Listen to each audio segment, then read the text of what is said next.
আসসালামু আলাইকুম। সবাই কেমন আছেন? আশা করি ভালো আছেন। আমিও ভালো আছি আলহামদুলিল্লাহ।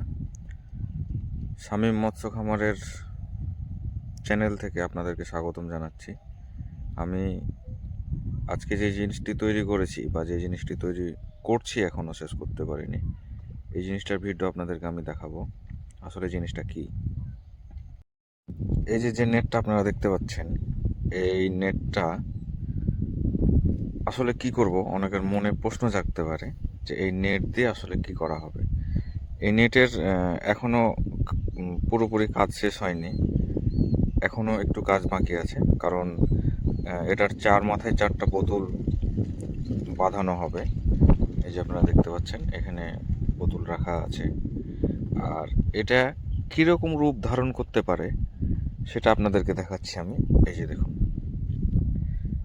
আপনারা দেখতে পাচ্ছেন যে এখানে চারটি বোতলে নেটটা ভেসে আছে। যারা পুকুর চাষ করেন, যারা পুকুরের খামারি আছেন, তাদের উদ্দেশ্যে বলবো যে এটা আসলে খাবারটা অপচয় যাতে না হয়, কারণ এখানে ডুবন্ত খাবার দেওয়া আছে। এই ডুবন্ত খাবারটা আমাদের এই নেটের উপরে রাখা আছে। এই যে যে দড়িটা দেখতে পাচ্ছেন, এই দড়ির মাধ্যমে আমাদের নেটটা কিন্তু এই পুকুরের পাশে চলে আসবে।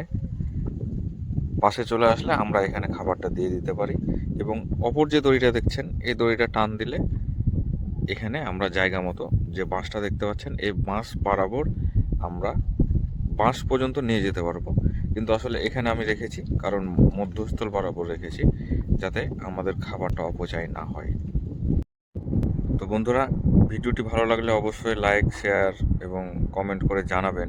যারা মৎস্য খামারি আছেন, আসলে অনেকে এটা করে না, হয়তো বা বিরক্ত মনে করে, কিন্তু আসলে এটা করা আমার মনে হয় যে আমার কাছে ভালো, এবং আমার খাবারটা অপচয় হবে না।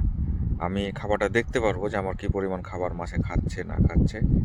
এটাই, যদি খাবার না খাই তাহলে খাবার দিলাম না, আর যদি খাবার খেয়ে নেয় তাহলে আমরা তো খাবারটা দিবই। তো সবাই ভালো থাকবেন।